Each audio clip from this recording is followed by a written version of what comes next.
Recording in progress. Okay. Hello, can everybody hear me? Yep. Yeah. Okay. I'd like to call the Bourne Board of Health meeting to order, June 24th, 2026. And this meeting will also obviously be held on Zoom. If anybody from the public wishes to access the meeting remotely, they're probably already here. With the dial-in, the Zoom chat will not be monitored. Participants who wish to speak must raise the hand icon until the chair asks them to unmute. Note this meeting is being televised and recorded by Bourne Community TV for replay. If anyone in the audience is also recording or videotaping, they need to acknowledge such at this time. All items within the meeting agenda are subject to deliberation and votes by the Board of Health. Since I'm participating by Zoom, and I think we have a complicated agenda tonight, I wonder if Margaret, as the vice chair, I'd like to defer to you to chair the meeting. I think it would be easier, a little less cumbersome, if you're willing to do that. Okay. And if you're not, that's fine, I can do it from here. Okay. What do you think? I'll Would do you like my to? best. Okay, if you'd like to, we can team up on it if you'd like, but Sounds great. since you're there in person, Okay. I think it makes more sense because there is a lot to this agenda. Okay, so it's 5:30. We've called the meeting to order. If you'd like to take attendance, go ahead and we'll go from there. Okay, I'm going to call attendance. Miguel Here. Prieto, Dusty Meyer, Here. Margaret Reale, here, Bob Collette, here. and Bob Collette is here. And DJ Ellis is absent. And the first item we have on the agenda is 23 Pine Ridge Road. Cape and Islands Engineering will be appearing on behalf of the owner, Ken Murphy. They are requesting relief from 310 CMRS 1500 Title V and the Bourne Board of Health 150-foot setback regulation for the installation of a BANRT system, best available nitrogen reducing technology system to accommodate the raise and rebuild of the dwelling. Variances include a 136-foot local upgrade approval waiver from full compliance for a 14-foot setback from a coastal bank, and a 93-foot local upgrade approval waiver from full compliance for a 57-foot setback from a salt marsh. Okay, hello there. Good afternoon, everyone. For the record, Raul Lizardi from Cape and Islands Engineering. We are the applicants, engineers, and land surveyors for this project. The applicant is in the audience with us tonight. And as mentioned, this project is to seek approval for some variances, some setback variances in specific to wetland resources for the proposed septic system. A brief description of this project is that the property at 23 Pine Ridge Road is an existing single-family dwelling. It is serviced by a cesspool. The cesspool is located on the top of the coastal bank. So currently there is zero setback from the existing cesspool to the top of the bank. And it is also within 60 feet of the edge of the salt marsh. The other wetlands that are nearby are Buttermilk Bay, which is land under the ocean, land containing shellfish. There's a coastal beach, the salt marsh which I described, and the coastal bank. The intent by the applicant for this project is to completely remove the existing cottage. That house was built around the 1940s, so it is roughly 70 years old. It is a log house on a dry laid stone foundation. The applicant will completely raise the existing structure. The cesspool will be abandoned in accordance to Title V requirements, and a new house will be constructed. In terms of footprint, the new house will occupy the same footprint of the existing house. It will have a second story, so there will be additional square footage for living space on a second floor. In terms of number of bedrooms, it will remain a 3-bedroom development. Because we're trying to place the new septic system at the furthest location possible from the wetland resources, we have pushed it all the way to the west midsection of the property, 10 feet away from the street property line, more than 20 feet from the existing house, and the space between the existing house, or which will become the proposed house, that gap between that corner and the leaching field will be occupied by septic tanks. The septic tanks will consist of the nitro, which is a clean tool system. It is one of the systems that is promoted recently. It provides a good denitrification result from all the testing that have been done for that system. So that's the system that's been chosen for this project. We believe is adequate for this application. But that system requires to have a regular Title V tank preceding the effluent coming out of the house. So the train of the wastewater flow will be coming out of the house, entering the Title V septic tank, exiting the Title V septic tank, entering the nitro denitrifying septic tank component, exiting that component, and reaching the leaching facility. Now, even though we're placing the system at the furthest location that we feel is adequate for the project, it is still 93 feet from the edge of the salt marsh, which is not 100 feet. It is also not 150 feet. There is nowhere on the property where the system can fit and meet the 150 feet regulations from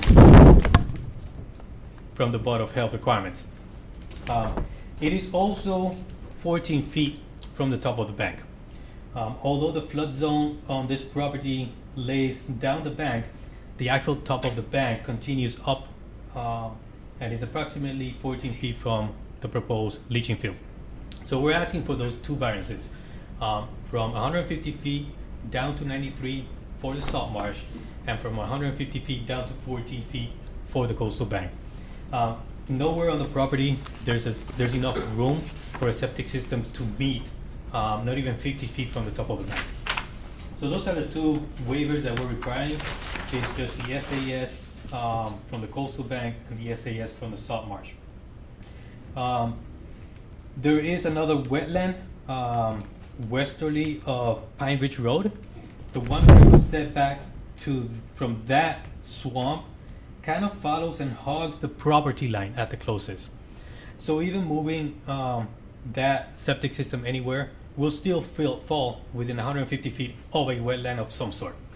So the 150-foot setback is unattainable on this property at all. We did present this project before the Conservation Commission last week. The Conservation Commission found that enough information was presented. They closed the project. They're going to approve it. Well, they voted to approve it. They'll be issuing an order of conditions for the project. One of the comments that was raised at the Conservation Commission hearing was kind of a referral from the Health Department that was submitted to the record for the Conservation Commission, which stated that since it is within 100 feet of a wetland, it requires, or it will be asking for either pressure dosing or a hydrogeologic study to be presented. So we don't have a pressure dose design presented here tonight, and we don't have submitted a hydrogeologic study at this point. We did start looking at the hydrology of the neighborhood, the site, and analyzing what the wetlands are at this location, and some reports that have been published. Most recently, some of the published reports for the attempt of Bourne trying to do a wastewater management plan for the town. So there's plenty of reports that kind of inform the public of groundwater conditions, nitrates and nitrogen conditions on some of the water bodies. I will point out that Buttermilk Bay is not recognized as a nitrogen sensitive area. It is not listed among those areas that are designated for a best available technology to be applied for septic systems. It is also a watershed that has not been given a TMDL by Massachusetts, at least not yet. We're not discounting that Buttermilk Bay is an important estuary, because it is. among the research that I was looking at, it looks like back in the 80s, shellfish wasn't concerned at the time, but shellfish has improved over time. Most of Buttermilk Bay, I think, is open for shellfishing. There's still some areas that are closed. But what we, I guess, want to obtain some feedback from this board is regarding the requirement for either the pressure dosing or the geohydro study for this project. We believe that given the conditions, even though they're not often of power outage, a pump pressure dose system is limited in those applications where, like it just happened this past February, we had a power outage and we didn't have electricity for some time. So during those conditions, a site with a pressure dose is limited for the homeowners to use the facility as a whole.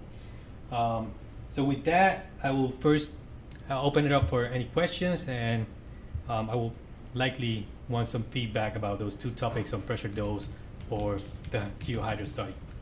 Thank you. Caitlin, do you have any comments on that? First of all, do you think that the reports that have been generated through the waste management, process that we've been going through here in town, are they adequate in lieu of a hydrogeological study? I have not read them, so I could not comment on that. Okay. If it focuses on that area and specifically around that lot, the board could consider it. But I, again, have not read it, so I'm not sure. How far away are you from completing a hydrogen study? So we just started looking at what reports are available out there. So I haven't really consolidated all that information that I've been reading to actually produce a report specific for this site. But I believe we can produce one within a couple of weeks.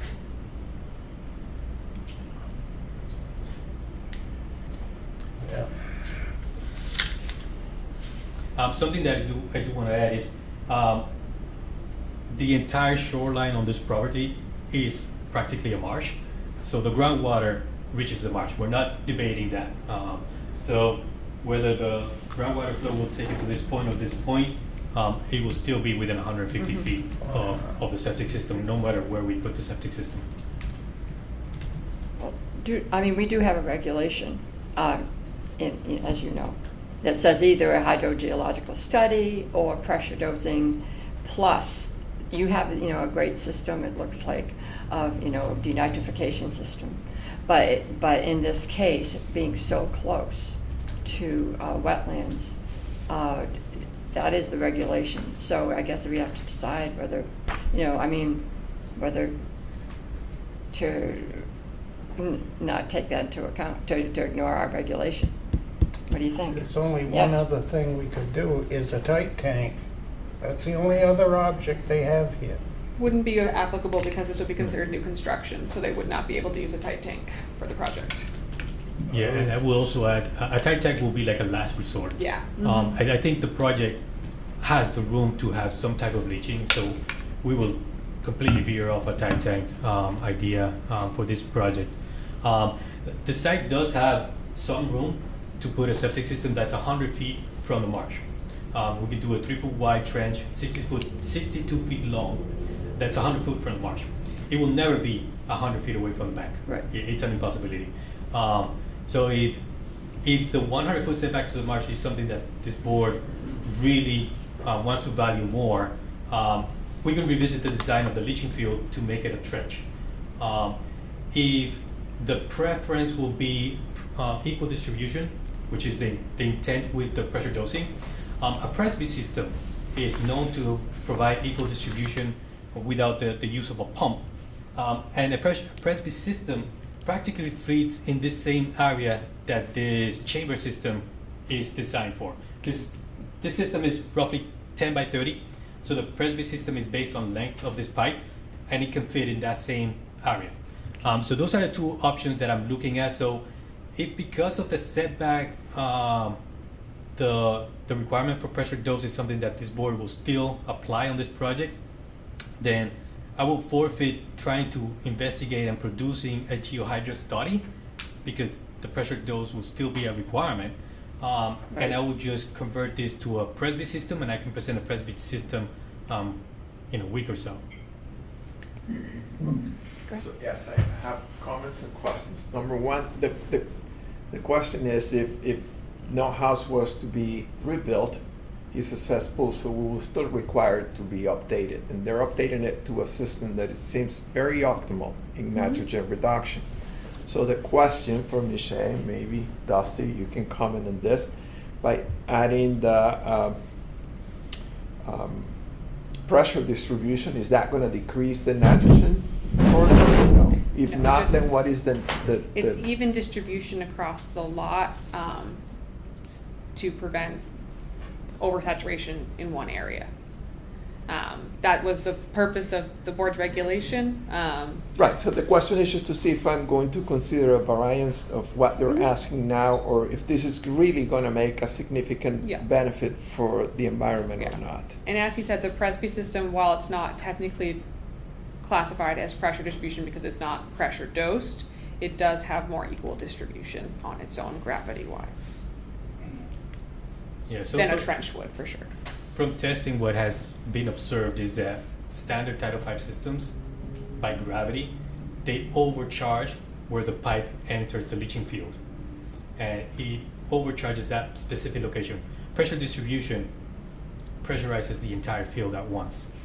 And the Presby system, because it's a perforated pipe with some geofabric around it, it holds water and equalizes the water level within the inside of the pipe as it goes into the ground. This type of chambers or stone leaching fields, the water just hits that first section of crushed stone and it finds the way to the ground. And as the biomap, which is required for proper treatment of septic system, develops, then that effluent moves further down the leaching component. So yeah, the two avenues that I've seen used before was the Presby, which is the most recent technology, or an actual pressure distribution. Bob, do you have any comments? Questions? Not offhand, I just wonder, I do have a question as to what Caitlin's opinion might be on whether we should require a hydrogeological study on this one. Seems like that might be something we should consider. So yeah, if their applicant is not leaning towards pressure distribution, it's something the board could request as it is within your regulation. As Raul has stated, that we do know that groundwater does go to the marsh. So I mean, even the results of that hydrogeo study would still likely direct the board for wanting something more protective.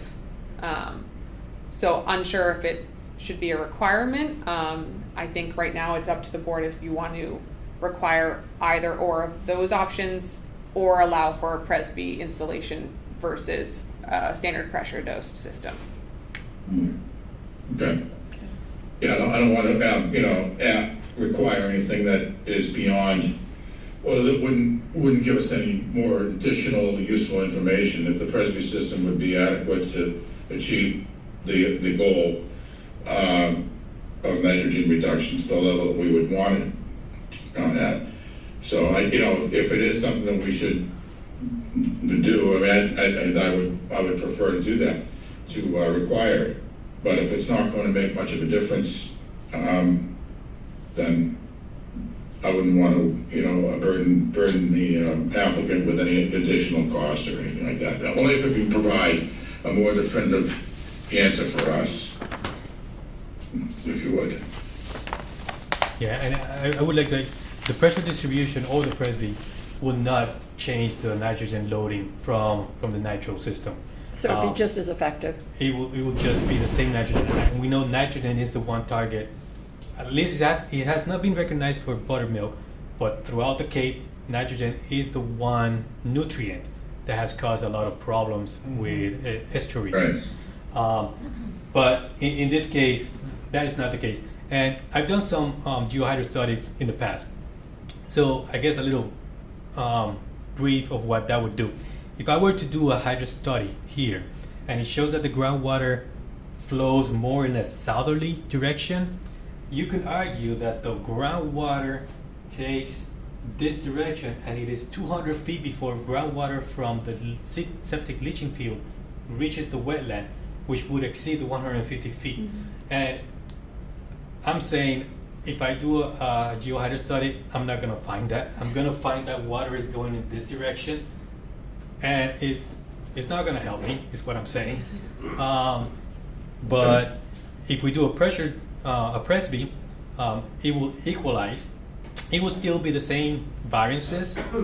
It may change one variance from 93 feet to the salt marsh to maybe 94, and from 14 feet maybe to 15 feet, but not something significant from this current design.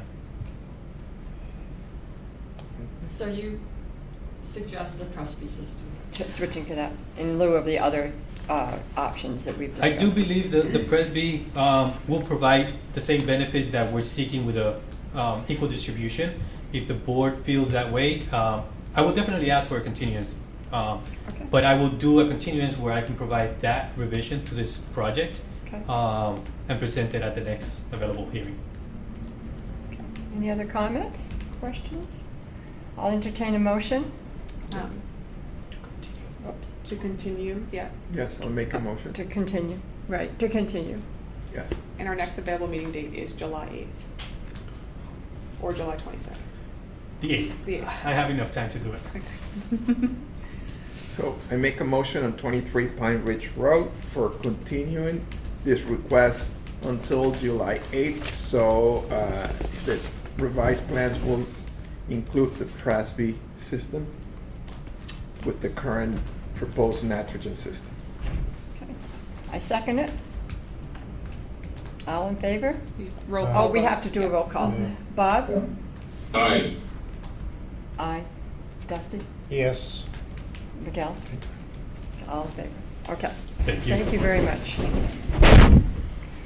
Okay, can I even introduce this next? Yeah. Okay. Next then you item can- on and the then- agenda is 298 and 300 Barlow's Landing Road, First Baptist Church of Pecasset, requesting an extension to the 2-year upgrade deadline of February 18th, 2027 for a failed Title V septic system servicing 298 and 300 Barlow's Landing Road. Hello. Good Can you evening. state your name? My name is Robert Reale. I live at 78 Eel Pond Road in Monument Beach, and I'm here on behalf of the First Baptist Church, 298 Barlow's Landing Road in Pecasset. I'm just going to read the letter that our pastor sent to the Department of Health. Thank you for your letter dated February 18th, 2026. I am writing to give you an update of our progress in addressing our septic system and to make a request. As you are aware, we hired an engineering company to design plans for a new septic system. The engineering process took over a year to complete. The initial estimated cost to install the system was between $160,000 and $180,000. Then our engineering company contacted us about a recent update to the regulation regarding the distance to coastal banks. They said this change may allow us to install a less expensive, conventional Title V system. We are in the process of working with JC Engineering to alter the type of system which would be appropriate for our property. We are a small church. On a weekly basis, we have 2 meetings. Dinners are less frequent. The primary use of our septic system will be the occasional use of restrooms during services. I would like to request an extension of the February 2027 date for completion of this project. With the engineering redesign, the bidding process to secure an installer, and the possible need to secure financing, we are not sure that we can meet this deadline. We'll know more once the engineering redesign is complete. This was sent by Reverend Dr. Glenn Stone. Have any questions? Comments? Caitlin? So yes, the Baptist Church came to us a few years ago to upgrade their septic system, and at the time it was noted that the property was serviced by cesspools.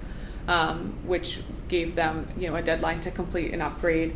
And then in 2025, the board changed their 150-foot setback regulation to exclude non-eroding secondary coastal banks from the 150-foot setback requirement, which would allow this system to not require IA technology, as it is not encroaching on an eroding coastal bank. We gave them a reminder letter a couple months ago, and that's what stated the deadline for the February 2027 upgrade. And they're asking for an extension from you guys. We've had no reports of any issues. So, yeah. Was that's all I this a have. voluntary thing that they wanted to Yes. upgrade? Mhm. So it's not like they were in failure? Not actively in failure. Cesspools are automatic failures, but yes, there were no overflows that I know of or any backups. And no excessive pumping that we have on record either. I definitely agree that continuing it with the board's approval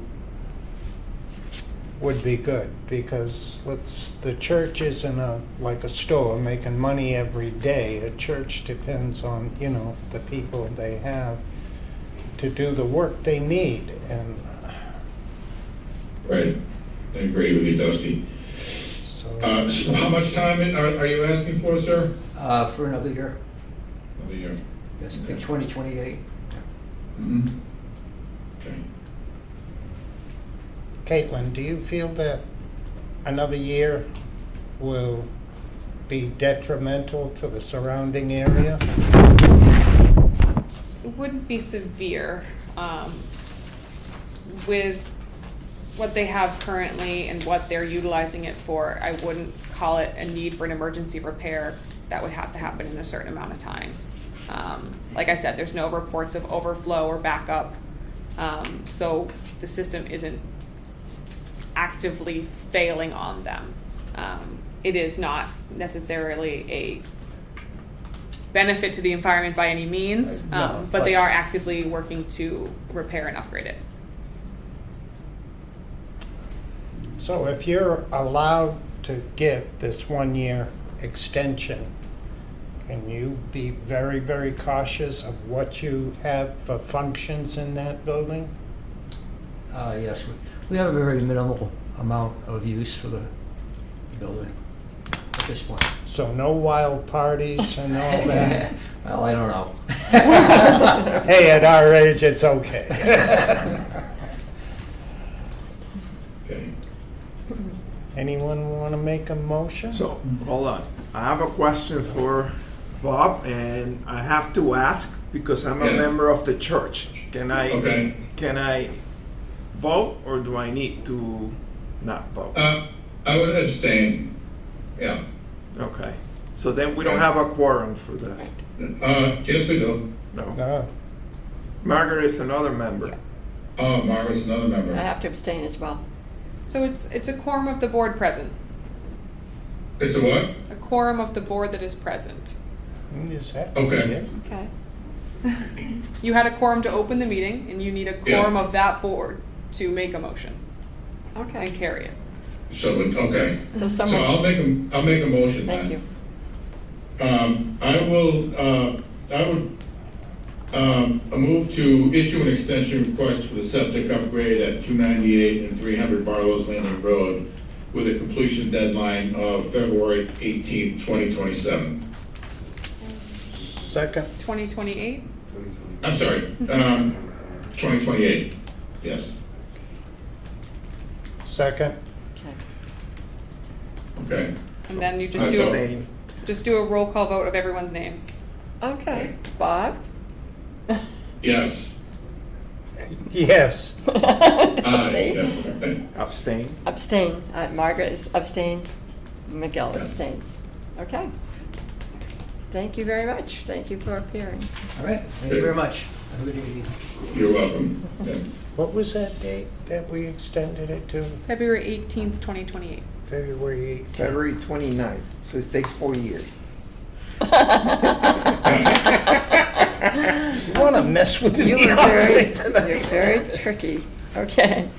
All right, next on the agenda is Peter Durning, I'm sorry, Peter Durning of Beryl Lot. Are you present? Yes, there was a matter 4. I don't know if you wanted to skip that. We amended the agenda. Okay, Yes. that's great. Hi, yes, thank you. Peter Durning from Veril. Nice to meet We you. submitted a communication.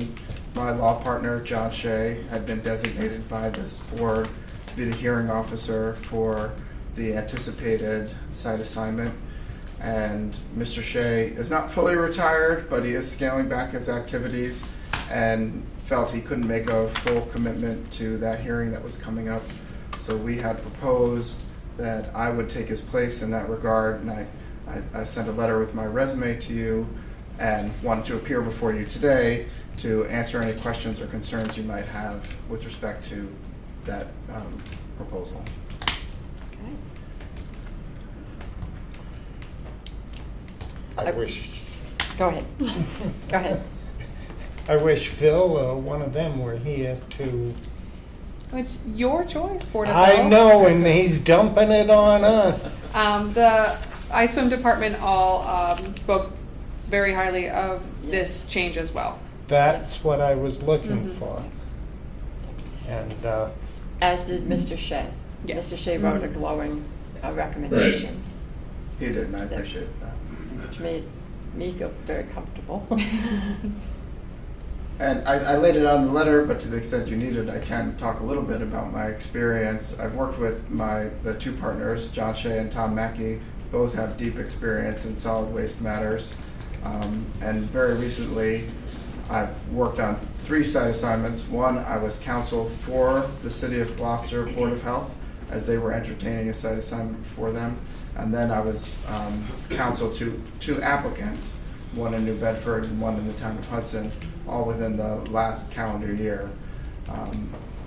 You may have seen it on my resume on the back page, but I also spent 7 years as a high school history teacher. And I'm not saying that it's like wrestling high schoolers is at all equivalent to what we're going to see at the site assignment hearing. But I do have comfort and facility in addressing people and trying to instill a little order in the proceedings. And I think as it also came through the materials, John Shea does have deep experience in this area. I know he has a strong affinity for this board and has enjoyed working with you before. He's going to continue to give me guidance, including his great opening statements, which set the table for all participants, and I think it should go fairly well. This is a board that has experience with site assignments. In some parts of the Commonwealth, boards of health have not confronted this in some time, but I think that you have some experience, a great agent that you're working with, and I think it should go fairly well. So I'm happy to be a part of it and serve as the hearing officer if you so choose.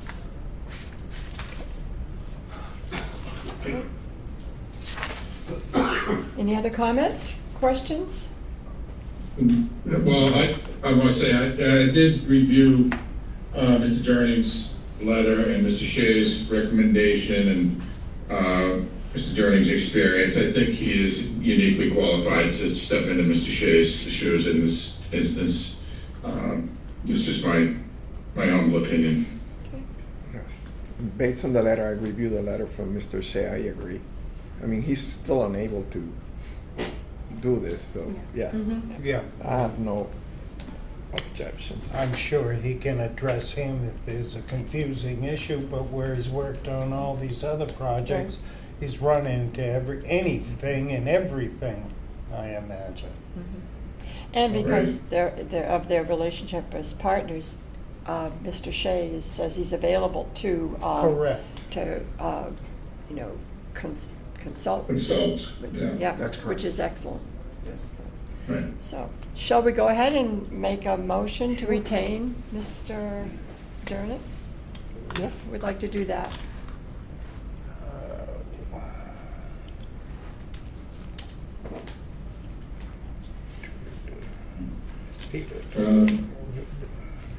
Well, I can go ahead and try to tackle that. I'll make a motion to retain Peter Durning Esquire to serve as the hearing officer in John Shea's absence for the role of the hearing officer for the ice swim site expansion project. I second. Second? Okay. So Dusty? Yes. Margaret, yes? Yes. Miguel, yes? Bob? You Yes. you made the motion, you say yes, Yeah, I made the okay. motion, yeah. Okay, so you are retained. That's great. I look forward to working with you, Caitlin. Thank you. We'll be in touch. Mhm. And again, I think as we mentioned in the letter, it's good to get this done now because once the site suitability report is issued by DEP, the deadlines come thick and fast. So it'd be good to be coordinated so we can anticipate that and have the process go smoothly. So thank you very much. Right, And thank I'll you. be in touch. Thank Thank you for you. being here. Thanks very much. Thank you, sir. Okay. Okay. Next item on the agenda is discussion and possible vote regarding the Murphy and McMahon Engineering LLC proposal for engineering technical assistance related to the site assignment proceedings.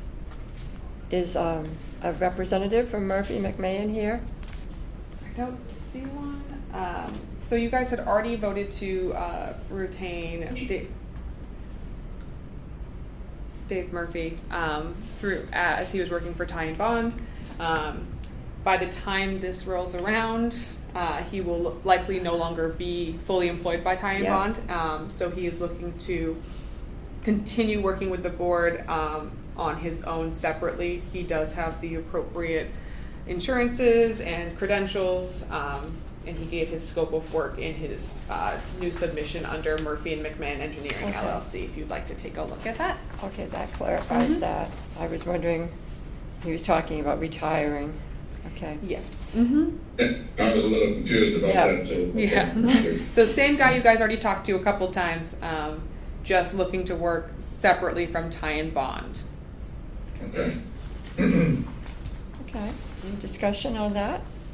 No. No? Okay. So I can make a motion that we retain, what is the gentleman's name here? It's David Murphy. To retain David Murphy as our engineering technical, to provide engineering technical assistance for the site assignment proceeding. I second. Okay. Dusty? Yes. Bob? Yes. Okay, and then I Yes. made the motion, so I say yes. Second it, he says yes. Okay. Okay. Next on the agenda, we have 586 Shore Road, Michael Carter of GCG Associates Incorporated. Review of the preliminary subdivision review plan proposed for the sewage disposal systems at 586 Shore Road and discussion on required easements for the lots.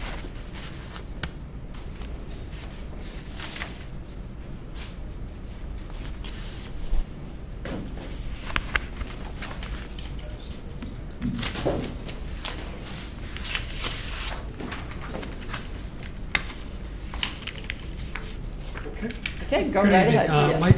Thank you Mike for Carter coming. from GCG Associates. If you recall, it's been a while. I was here before you back in the beginning of January, the first week in January for your first board meeting. And we had this, and you looked at this subdivision, over a year and a half, about a year and a couple months ago.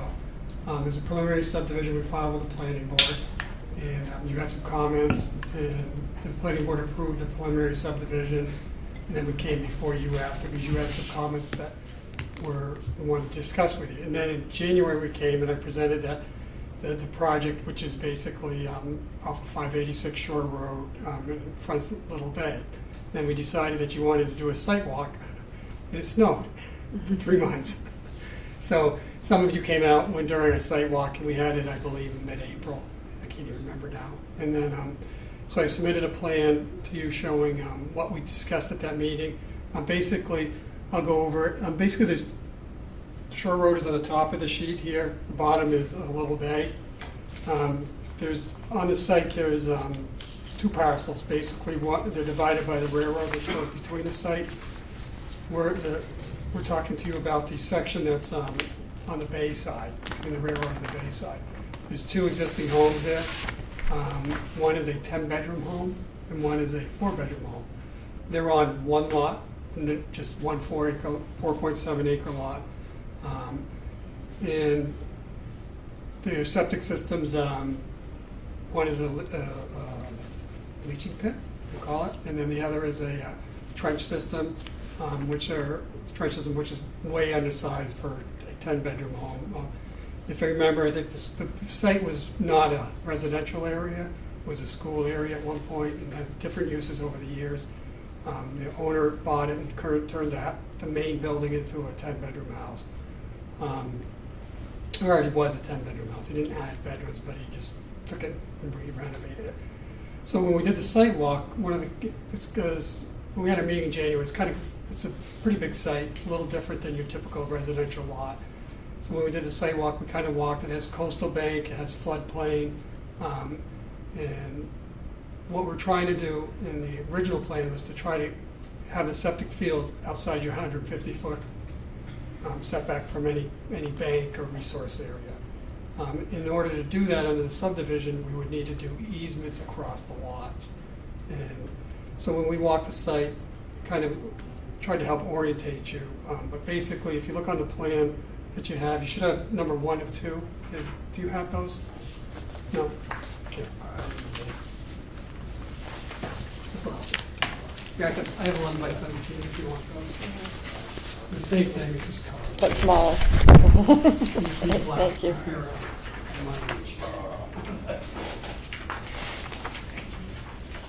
you. I'm good, thank you. So the plan you're looking at is basically what's out there today. And what we looked at doing first is, okay, if we did a repair for these systems, we would you see a green and a blue. The green would be for the 4-bedroom house and obviously the smaller size of the field.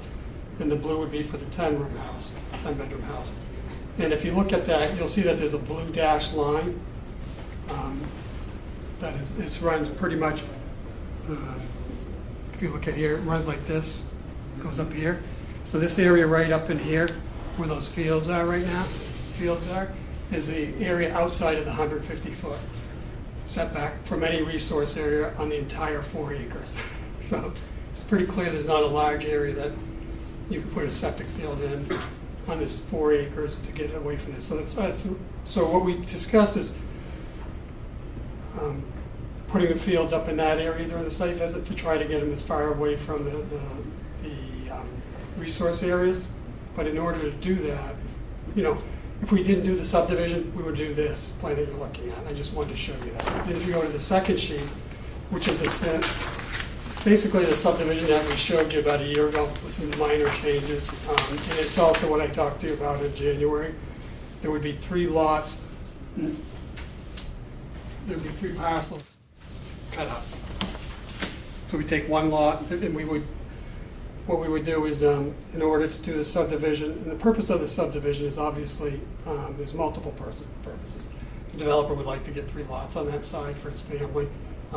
But also, what's unique about the site is this access through this site provides access to Briarwood Lane. We talked about it. If I'm saying too much, cut me off. Okay. There's a bridge on Briarwood Lane that is to the north of this site, which you can cross, but it has weight limits on it. So a lot of the trash trucks, fire trucks, ambulances, anything that's bigger than say a F-150, how's that sound? Uses this, accesses across the owner's property, crosses the tracks and drives down a dirt road to go there. His goal is there is no by rights, by definition. He allows that to happen. It's been happening for probably decades. But he'd like to formalize it and do the subdivision and create a way that grants everybody the rights and access. And in doing that, he would cut the parcel up that we're talking about with a 10-bedroom and a 4-bedroom house into 3 lots. And in doing that, we would like to, we would have 2 fields for the existing houses. We'd actually have to tear down what's called the 4-bedroom house, because in order to build that road, this road that goes from here to here. We would have to tear the house down and just relocate it to one of the two lots. Not relocate, build a new house. And then it would create a third lot. And what we would need relief from you to do this would be, to get the fields 150 feet away, would be create easements for the septic fields on another lot.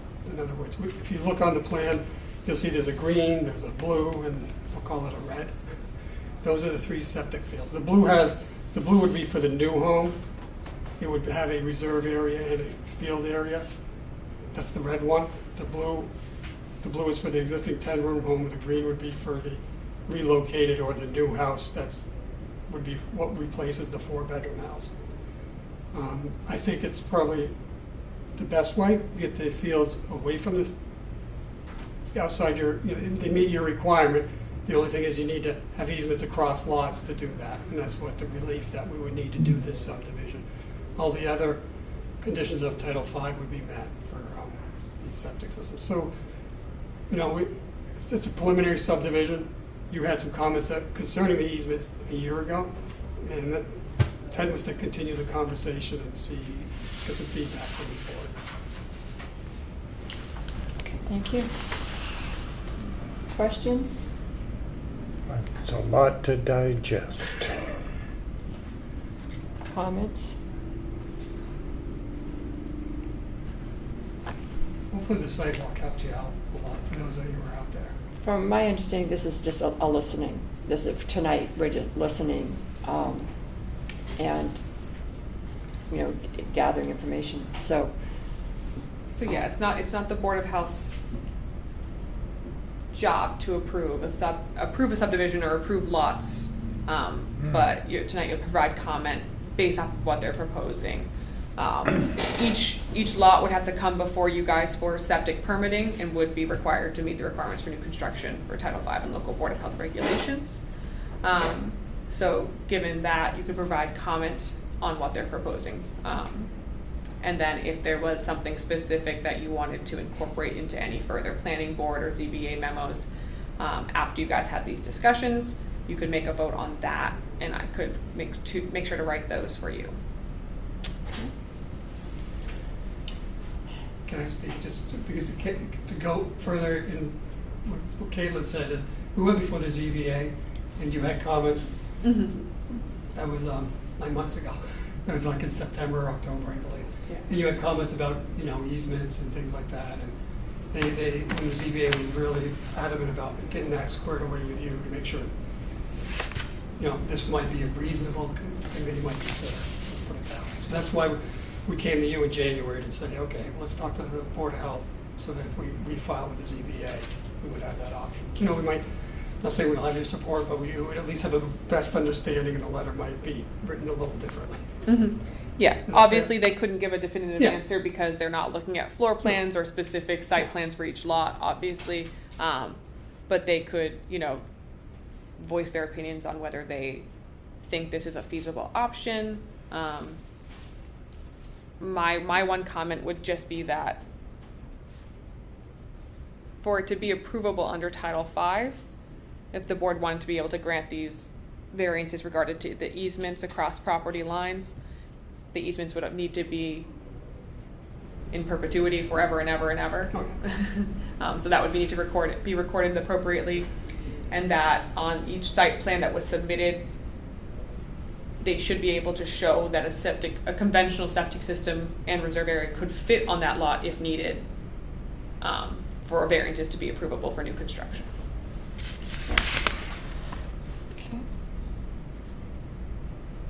By all means, I'm not an expert in septics. I'm just a physician. But based on what you're presenting here, it will require a lot of variances for something that is not even there yet, and that will not meet the regulation. So, I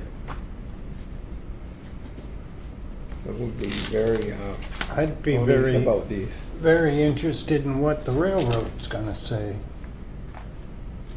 Tunneling underneath, that's your problem though. Getting permission for that. And your proposal for the field is where? proposal for the fields is not underneath the tracks. We're not, this scenario is, there's nothing going under the tracks. That's something that we talked about in the field as an option.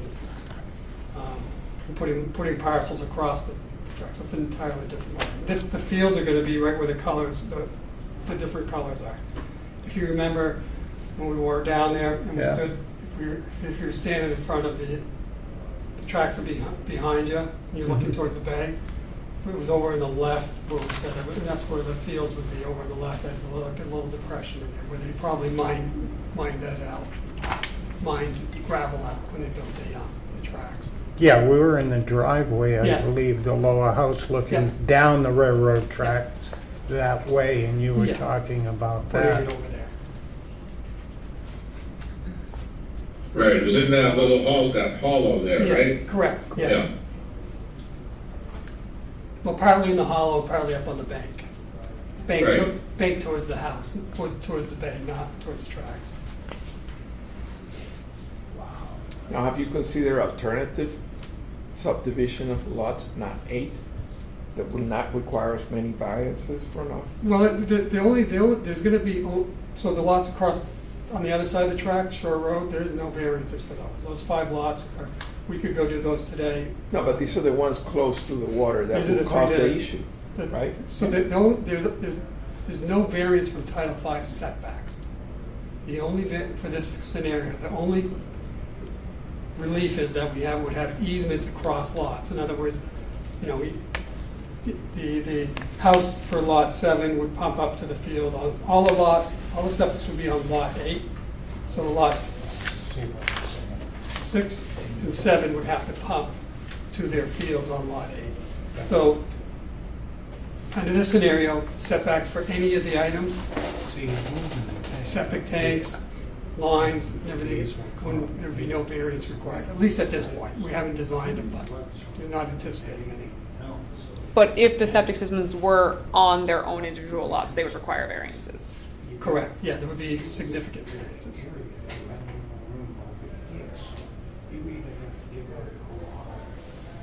And even if we did the repairs, I think we're gonna need Come variances. down, way Yeah. down. Because it's one lot. Mhm. It's an unusual situation, we have 2 houses on one lot. Right. Make them remove a lot, but we're not into that, that's another point.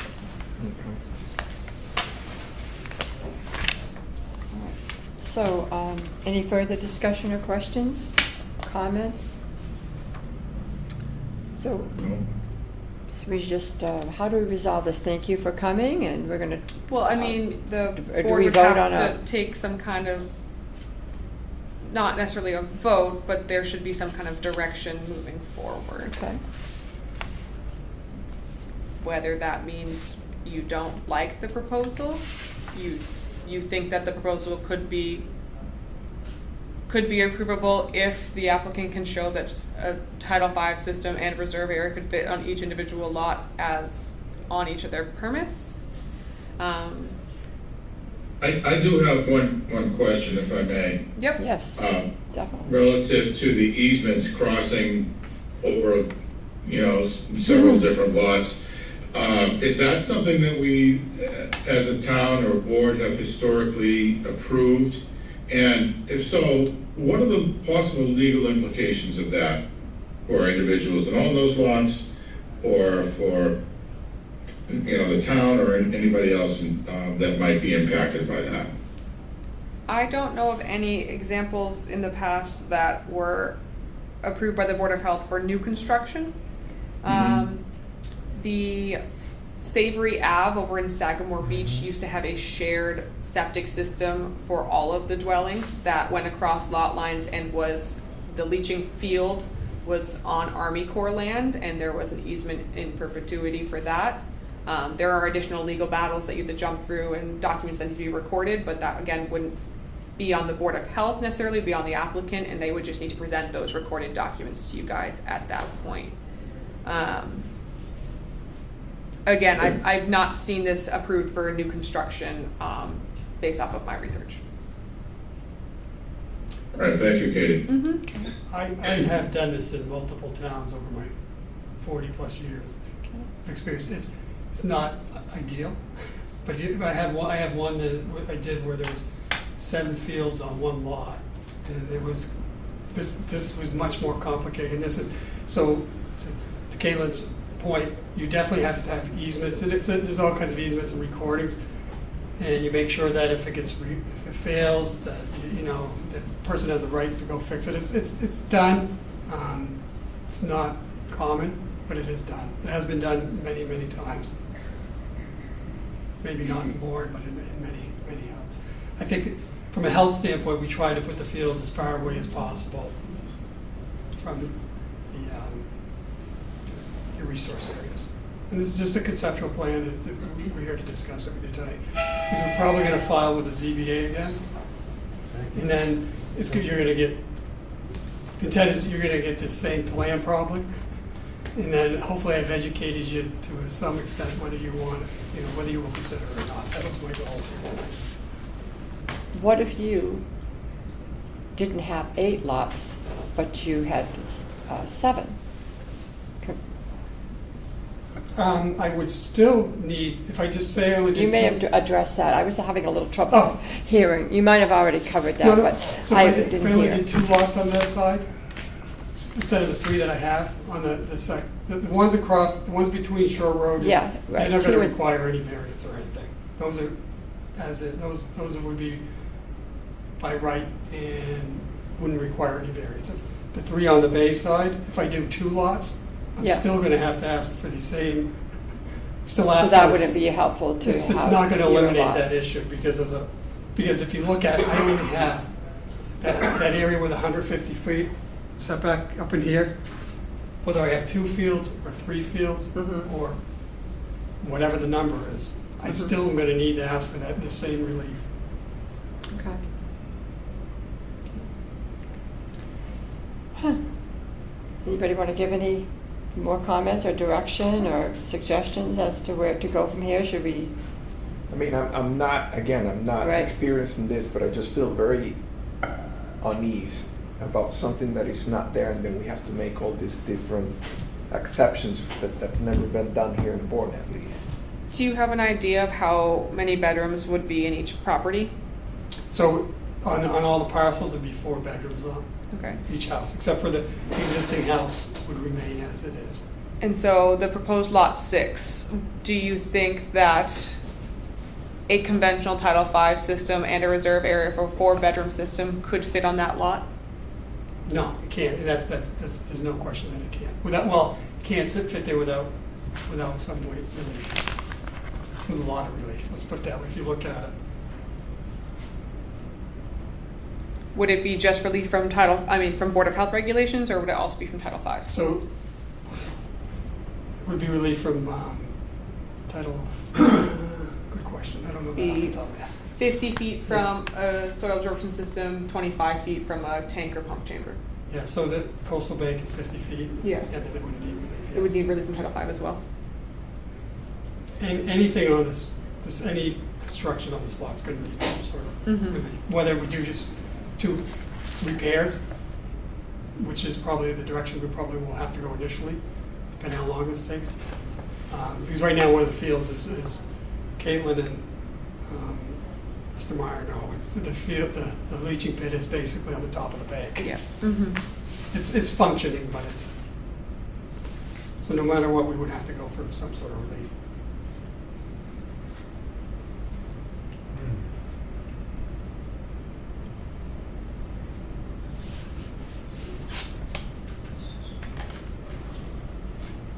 So Caitlin, are you saying I'd have to demonstrate that I could do Something that it could fit on that lot. by itself before you give these? Yeah. Okay. For new construction and stuff in the past, as long as that has been shown to be able to fit on the lot, the board has approved variances.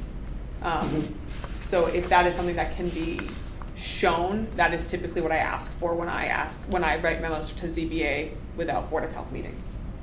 So something that the scenario that I played out in my head so that we can discuss, okay, I have 1 lot, 2 houses on it. Mhm. If I just take the house that's there today, the 4-bedroom, move it over to where lot 6 is, put the house there, okay? And I have 2 houses still, no lot lines. I would actually put the 2 fields over where the green and blue are. And then I would subdivide it, and then lot 8, I can demonstrate that it has its own septic system. Lot 8 by itself functions. It's just a scenario that I've gone through in my head. Working backwards. Working yeah. backwards. Mhm. So in other words, if I did a repair, and then they move the house, and I have 2 fields that everything's outside the 150 foot, then I subdivide this. And I'm creating a new lot for lot 8, and then I gotta create a lot for the 2 existing houses. Existing houses, yeah. Then I can demonstrate to you that lot 8 functions, lot 8 requires nothing. No waivers, no relief, or anything. The only relief I'm asking for is Carolina Lee. the 2 existing houses. Yeah, I mean, potentially, like I said, is the board's jurisdiction isn't approving lots, right? Yeah. That's not their role. Their role is to then take what is proposed on a lot for each individual dwelling unit Yeah. and decide if it Okay. meets the requirements. And I realize this is complicated. This is this is not simple. So, hydrogen study on this one, would that be a good recommendation? Because Little Bay is right there. mhm. And it's definitely a sensitive area. Yeah, Little Bay is definitely a sensitive area. They are Is it in the watershed? They are like Finney's outside Water? of the watershed. So there is possibly a lot of groundwater studies already that show that that does not lead directly to the impaired abatement. Not to say that where the groundwater is flowing there isn't also an area that we should be concerned about, but it is outside of the Finney's Harbor watershed. Okay. If any of the systems were proposed within 100 feet of the coastal bank, the board could ask for a hydrogeo study, yes, under your regulation.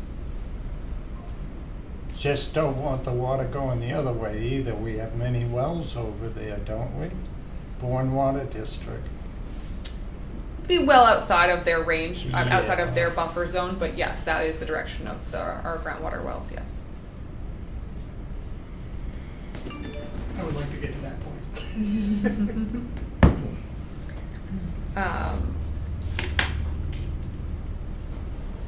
I guess the question from this plan is would the board be comfortable with easements across property lines if they could prove that systems could be fit on each lot to get them outside of your 150-foot buffer? I guess that's the number one question here. Is that something you guys would entertain or be interested in, or would you prefer something different? I would agree to anything, entertain anything, because you can change.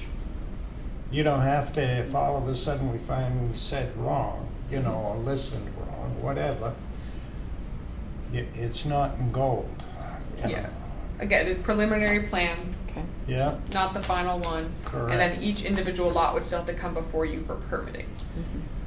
yes. Bob? I agree. Yeah, I agree with that too. Okay. Yes. All right.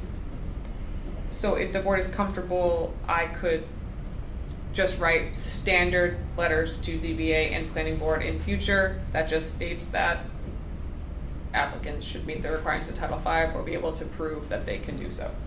Okay. Sounds like a plan. Each lot will be reviewed on a case-by-case basis. That's, Because they're going to do the same thing. Every Okay. board will have to go through this. Mhm. okay. Right. All right. I can agree with that. Yeah. All right. Great, I appreciate your time. Thank you. Yes, thank you for coming. Nobody you. I do too. Thanks. Have a nice night. Thank you. Thank you. You as well. Thank you, sir. Okay, let me just find okay.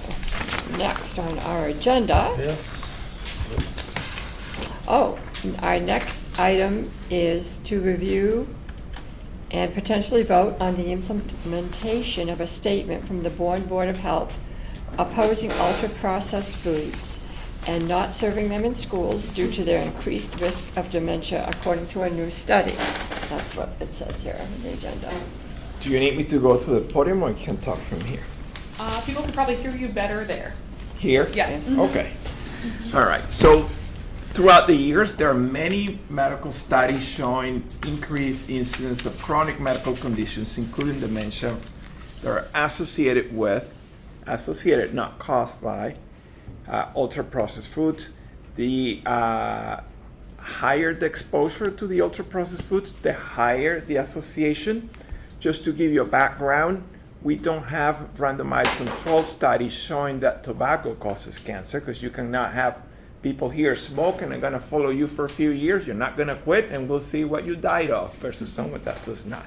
But the increase, as we see higher incidence of these conditions, with the higher use of them, that association becomes very strong. And there was a study published 3 weeks ago today, exactly, that showed, that basically was the cherry on the top, that showed that increased intake of the ultra-processed meat, particularly deli meat, hot dogs, bacon, they increase the risk for developing dementia 58%. So it's pretty significant. So I submitted the information for you, and then I submitted to Ms. Shea a statement for us, if you guys agree.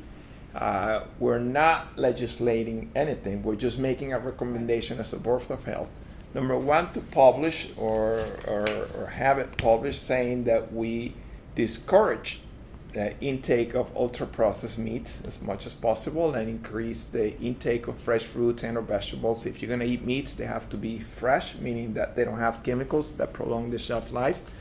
And that I'd like to have a proposal that the Board of Health strongly recommends that not such processed meats are served in school cafeterias.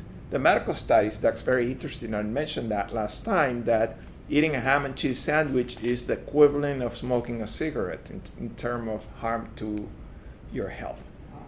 And whether people send their kids with that is their choice, but at least we should not serve those in school cafeterias. And that's what I'm proposing. Yeah, I think it's excellent. I think it's egregious that we know these things about food, and yet institutions like schools and hospitals, I hear that hospitals serve the worst food. Yeah. Yep. And I think, I realize that making these kind of statements, it just, if we need to just keep speaking about it and complaining and, and making statements, because, to put pressure on our institutions. I mean, the children getting the worst food, when it's most important for their bodies to be growing, their cells, are dividing and they're growing, and they're getting the worst food, Yes. And it just seems like so schizophrenic almost. We talk about health and, taking care of our kids, blah, blah, blah, and then what are we doing, Yeah. So yeah, I'm all for But this. this is Now, where would this data-based. statement go? Where did we decide it? In the paper, or? So I brought it to Ms. Shea. So one thing, for example, let me have a show of hands. Have you ever used a dryer machine? Washer and a dryer. And you have this linen filter, right? And it just filters the things. The blood vessels in your brain, and you have this thing that we call the brain-blood barrier. All these modified fats and chemicals and so on, many of them get filtered in these blood vessels. And as I showed before, I'm just going to put this for the record, they begin to accumulate in those blood vessels. And that's what they look like, people. That's what the blood vessels look like that. So I'll show you, I think I showed you the blood vessels from autopsies in Africa, where people walk everywhere, they're poor, they just only eat fresh fruits and vegetables. But we're setting our kids to have that, so we can't continue that. I mean, that makes it impossible for us as a nation to flourish. Otherwise, the cost of healthcare will be absolutely not affordable. So that's what I'm proposing. Now, are all the ultra-processed foods the same? And the answer is no. So they found, for example, that things that are not in nature, that are processed, and think of plain Cheerios, they're not in nature, they're processed, but they don't increase your risk for dementia or heart attacks or strokes or anything like that. So not all the processed foods are created the same. But if you see anything that says lunchable, that does not need refrigeration, and it has some kind of animal protein in it that does not need refrigeration, well, you're eating embalming material. That's really bad for you. They're proven to be carcinogens. If you look at the World Health Organization, they qualify the processed meats as carcinogens. It's the same class as cigarettes. Right. So again, my question was like, where will this statement be published or presented? So if we make that recommendation, I presume it will go to the selectmen. We can, yeah, we can And then pass send along. it to the school board. If you make the recommendation, you want to send it along to the select board and school board, did you want it published anywhere before that? Well, I want this article published that I wrote, so that we all sign it, though. It's not under my name. This so one? You have to read it, yeah. Okay. Because I want people to read that before the 4th of July, before they buy the hot dog. Well, would the enterprise entertain publishing that? I mean, that would make a lot of sense. We won't put that on you. But No we can pressure. we can reach No out and see pressure. if we can put that in there. Yes. Right. That's in keeping with that. I suggested a couple of years ago that we should have like a weekly little column in the enterprise just to provide public health information for the public. This is a great one. I couldn't agree with you more, Miguel. This is such an important subject, and we're just surrounded by all of these foods everywhere you go, everywhere you turn, and the proof is in the pudding now, if you will, no pun intended. It's been a long time since these mass-produced, ultra-processed foods have been, widely available to the public. They're cheaper usually. People buy them to feed their families. Their kids have all been raised on this stuff, and you see the proof in the early, premature illness and death that's associated with the consumption of these foods on a regular basis. It's not good. It's a public health crisis that hasn't yet been recognized by the general public. So we do need to, I think we need to increase our efforts of educating the public in any way that we can regarding this and several other topics for that matter. So I commend you for bringing this to the attention of the board and the public, and let's move on with it. Let's do it. I agree. Yeah. The So thing about it, I myself, I don't know about the rest of you, but if it wasn't brought to your attention, you wouldn't be knowing this, that processed meats are basically not killing you, but on the way to it, you'll forget about everything else, that's for sure. But Right. we've been brought up on them since we were kids. Right, we don't know. We didn't know Yeah. any difference. Right. So Right. to make us aware of it helps out, helps the public. And that's what we're supposed to be here for, protection of the public. So we're looking to do the article that you wrote, Both. published in the paper. The email that you sent is what we're sending to the select board? Okay. Do you read that email, those notes? I mean, if you read them and you agree, we'll send them. If not, we should give them time to read them and Yeah. say that they agree. We have the letter. You have. So no, those are the notes and the That- recommendations to the select boards. I can take this and distribute it to all of you guys, and we can make a vote at our next meeting. Okay. If that makes That'll be after the 4th of July. that's correct. Would you like to read it? No, why don't you read it? All right. Protecting brain health begins on our plates by the town's Bourne Board of Health. As our community grows older, protecting the health and independence of our residents becomes increasingly important. While dementia has often been viewed as an unavoidable part of aging, research continues to show that many factors affecting brain health may be influenced by the choices we make every day, including what we eat. A growing body of research has identified a concerning relationship between high consumption of ultra-processed foods, UPFs, particularly ham, deli meats, hot dogs, bacon, and increased risk of cognitive decline in dementia. A recent study following more than 5,300 adults over several years found that those who consumed the highest amounts of ultra-processed foods had a substantially higher risk, 58% higher, of developing dementia compared to those who consumed the least. Ultra-processed foods are not simply foods that have been cooked or packaged. They are industrially formulated products containing ingredients and additives that are rarely found in a home kitchen. Examples include many packaged snacks, sugary beverages, fast foods, processed meats, and convenience foods made with added sugars, refined ingredients, artificial flavorings, emulsifiers, and preservatives. These foods are often designed to be inexpensive, convenient, and highly appealing. However, they frequently contain fewer beneficial nutrients and less fiber than whole foods. Diets high in ultra-processed foods have also been associated with other chronic health problems, including obesity, cardiovascular disease, and type 2 diabetes. The good news is that the same research points toward a practical opportunity, increasing the amount of fresh or minimally processed foods in our diets. Foods such as vegetables, fruits, beans, nuts, whole grains, and fish provide nutrients that support overall health, including the health of our brains. In studies, diets emphasizing these foods have been associated with a lower risk of cognitive decline. Improving brain health does not require perfection or expensive changes. Small, consistent choices can make a difference. Choose water over unsweetened beverages more often than sugary drinks. Replace packaged snacks with fruits, vegetables, nuts, or whole foods when possible. Read ingredient labels and recognize foods with long lists of additives and added sugars. Prepare more meals at home using simple ingredients. Support local food sources that make fresh foods easier to access. Do not eat any processed deli meats and eliminate those from our school cafeterias. The goal is to start shifting the overall pattern of our diets towards foods that nourish our bodies and brains. As a community, we should view dementia prevention as a shared public health priority.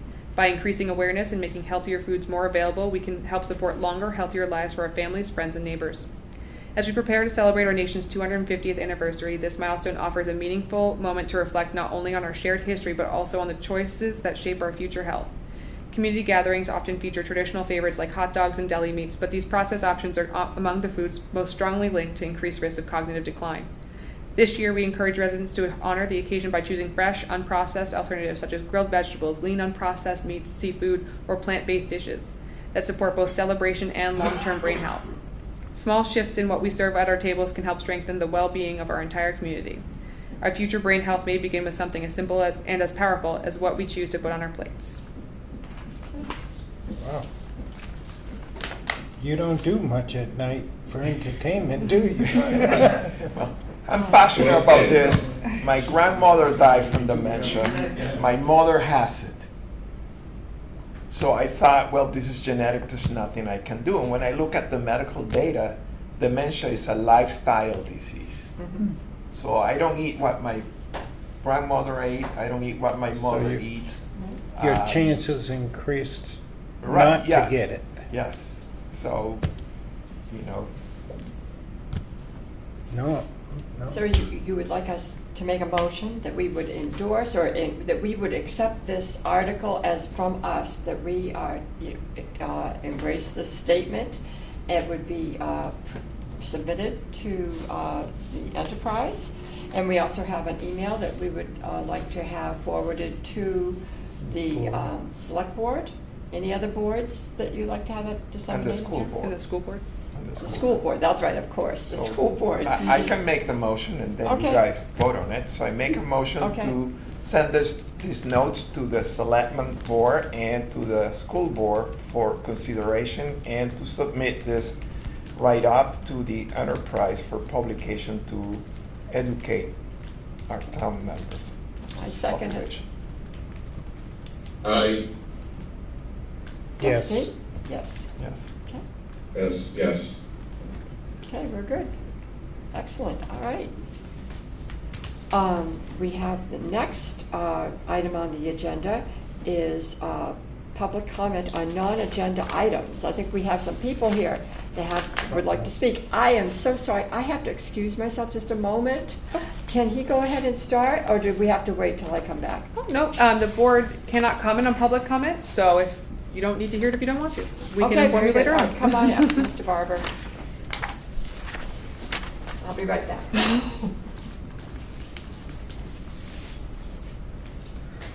I'll be back momentarily. Thanks, Martin. Keith Barber, Precassid Water Quality Coalition. I have a cold, so I'm taking this mask down to talk. I'm not going to get too near that microphone. So I'm sure everyone's aware that the Patusa Beach is closed again. It was closed on Friday, June 19th, due to bacteria. So this is now becoming a common occurrence. We believe this is the third time in 5 years, and it happens at approximately the same time every year, the beginning of the summer. When summer residents show up, they start using their cesspools, and then we have bacteria. So just for a summary of our kind of uneducated viewpoint, so if you have a septic system, a septic tank, the material doesn't come out of the septic tank. It stays in the tank until it's pumped out. If you have a cesspool, that material is wide open and goes into the ground and ends up in Hen Cove. So this just reinforces our position that we want the cesspool regulation to be reduced to 1 year from 2. So another part of this is that there are 2 signs at the beach that identify the beach as being closed. They're tiny. So I have pictures of them. So the beach has 5 entrances where there's a break in the parking barrier. The signs, one of them is at the far end, the other one is where the handicap access is. The other 4 locations where you walk through have no identification whatsoever. So this is really, the signs are completely inadequate and there needs to be something more. Needs to be a stake with something on the beach, needs to be something that people know. So Sunday, Father's Day, 2 days ago, one of our board members drove by the beach and there was a Bourne police officer tagging cars that didn't have stickers, and there were people swimming in the beach. So, I mean, I can't even describe how awful that is. You're getting tagged on your car and you're swimming where it says the bacteria in the water is going to harm you. That's just unacceptable. So I brought these pictures. I don't know if you care to see them. So we will be back for the meeting on the 22nd of July. We'll make our proposal. Caitlin has been nice enough to give us the procedures how to do it. So we'll make our formal proposal to reduce the time for a cesspool to be replaced. And we have done a bunch of research to show you that that's a very realistic question. So that's what I have. I don't know if anyone wants to see these Yes, pictures. I'd like to see the pictures. There you go. You can see the part at the very bottom, in a little tiny box that says what it is. And the size of that sign is about maybe the size of your laptop. Thank you very much for your time. Yes, thank you.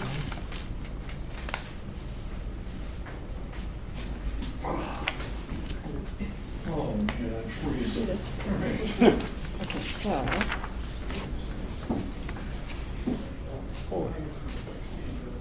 Somebody knows how to clear a room.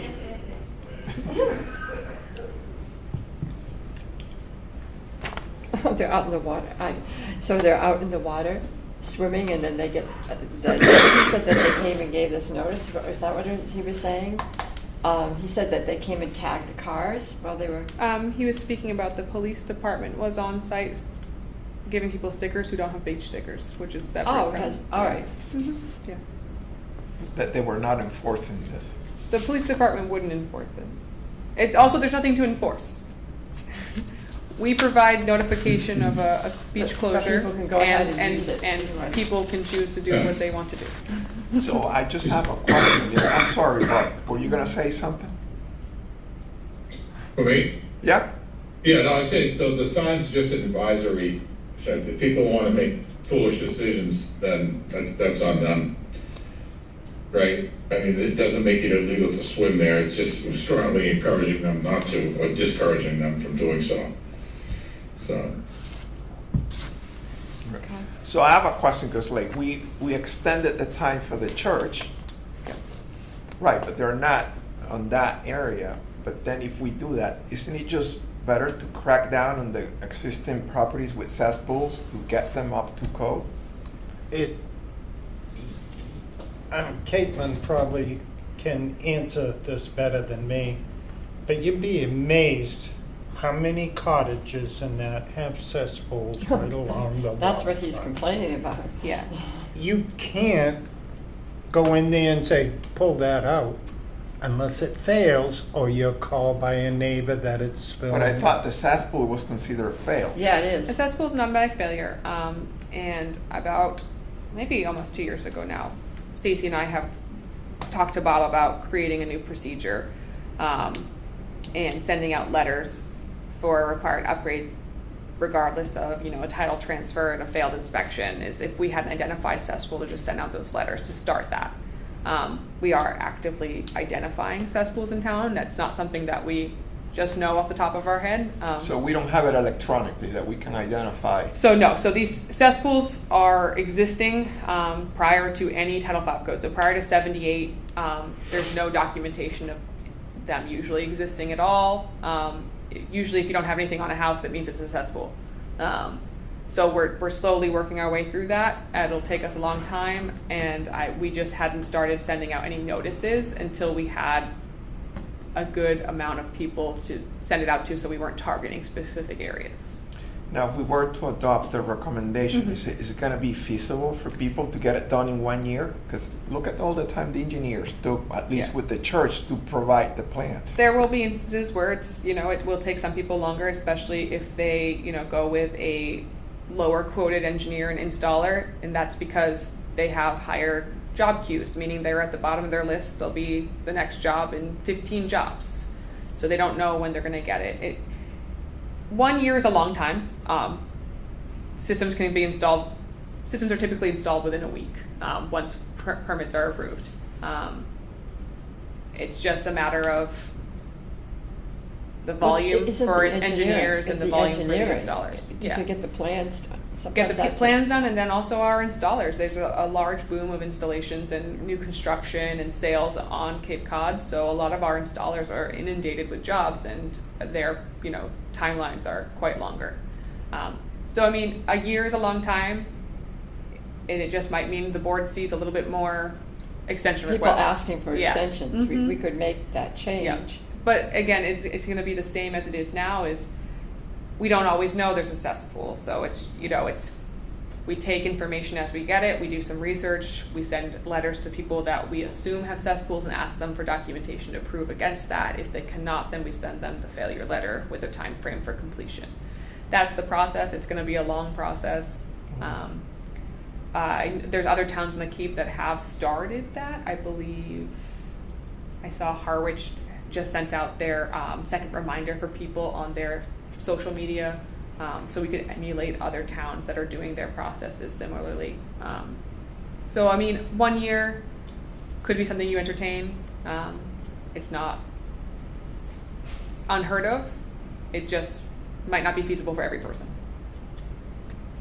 I think we need to get the word out too. Because, for example, like talking about our church, they were clueless. They didn't know that that law had changed, that they had 2 years to, we knew that it was not in good condition, something needed to be done just because, but yeah, we didn't realize, Yeah. until, Mhm. so I mean, that's another thing that would need to be like really. Some more education, Yeah, some more like- public notices before we start instilling anything. Yeah. And maybe that will help. Maybe if, from the Pocasset Water Quality Coalition, they said they'd be here on July 22nd. They have a meeting just asking the board to consider new regulations or policies about cesspools. And then we do public hearings that are posted in the newspaper discussing that we're going to change something, and that will educate people on that timeline. But it was 2023, wasn't it? That on a state, that the state said if you have I'm not sure a what when cesspool, this- you got to upgrade it. You have 2 years. I'm Was not that sure it? when within Title V cesspools became non-compliant systems, which is what is under Title V, but the Bourne Board of Health regulations were voted in 2022. Oh, that. okay, so that's, Yeah. okay, Mhm. so it's probably not, it's probably before that, but the Yeah. state did it, right? Yeah. Mhm. Okay, yep.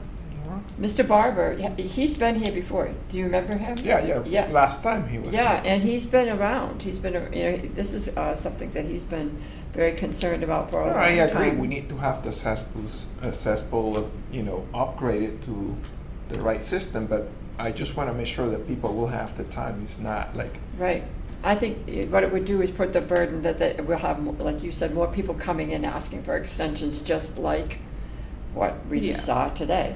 And And at the end of the day, it's about, you guys providing people with education and rules and regulations to protect the environment and public health. And as long as people are providing the same good faith effort in attaining that same level of environmental protection, it shows that they're working towards that, which is important. So you guys have approved extensions for regular 2-year upgrades for not cesspools, for cesspools.